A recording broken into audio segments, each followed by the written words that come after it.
রাধে রাধে। দেখো এই পুচকিটা আমাদের বাড়িতে এসেছে, ওকে রাধারানী সাজিয়ে দিতে লাগে। ওকে রাধারানী সাজিয়ে দেওয়ার পর মা তো ওর সাথে মানে ওকে রাধারানী ভেবে প্রণাম করছিল, অনেক কিছু বলছিল। তো তারপর ওকে সাজিয়ে দিয়ে একটু ওকে ভিডিও টিডিও করে দিলাম। তারপর বোনদের বাড়িতে আসলাম, জন্মাষ্টমী আমরা সবাই এবার একসাথে সেলিব্রেট করলাম।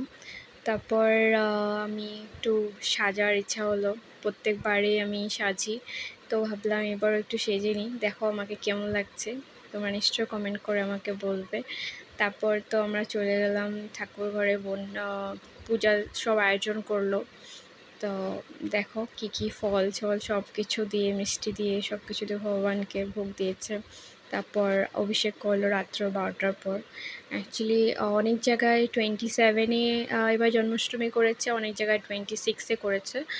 27-এ করার আমাদের এটাই কারণ, কেন কি আমাদের গড়িয়া মঠে এখানে সবাই মানে মহারাজারা সব আর বলে, কেন কি অষ্টমী তিথির সাথে কৃষ্ণ রোহিণী নক্ষত্রে তো জন্মগ্রহণ করেছে। নক্ষত্র সব কিছু দেখে ওই দিনটাই জন্মাষ্টমী করাটা মানে বেশি গুরুত্বপূর্ণ বলে মনে করে।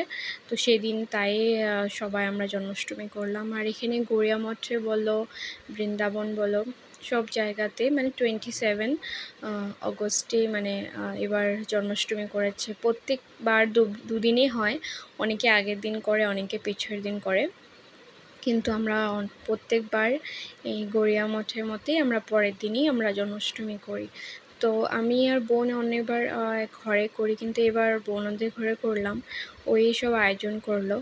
তো দেখো সবাই কৃষ্ণকে আরতি করছে, আরতি করে পূজা টুজা করে সবাই, অনেক রাত্র হয়ে গেছিলো। রাত্র 12টার পর অভিষেক করতে হয়, করার পর কৃষ্ণ শতনাম পড়লো, তারপর গীতা পাঠ করতে হয়, তারপর গীতা পাঠ করলো। খুব ভালো লাগে কৃষ্ণ জন্মাষ্টমী করে। অনেক মনে হয় একটা নতুন একটা এনার্জি আবার রিক্রিয়েট হয়ে যায় এক বছরের জন্য, এরকম লাগে। বছরে একদিন কৃষ্ণর জন্য এতটুকু সবাই করে, আর অনেকটা শান্তি লাগে সত্যি কথা। মন্দিরে এবার মঠে যাইনি, কিন্তু বোনরা গেছিলো। দেখো কৃষ্ণকে কি সুন্দর ভোগ টোগ দিয়েছে। ও পুচকির জন্য অত কিছু রেডি করে দিতে পারেনি, পুচকি ছোট তো, তাই যতটুকু পেরেছে ও রেডি করেছে। তারপর কৃষ্ণ শতনাম পড়তে হয় জন্মাষ্টমীতে, ও কৃষ্ণ শতনাম পড়ছিল, আমরা শতনাম শুনছিলাম। শোনার পর গীতা পাঠ করলো, গীতা পাঠ করার পর আরতি টারতি করে তারপর আমাদের জন্মাষ্টমী এবার সেলিব্রেট এইভাবেই করলাম। তোমরা কে কে এইভাবে সেলিব্রেট করো বলবে। ঠিক আছে, দেখা হবে নেক্সট ব্লগে। Bye bye.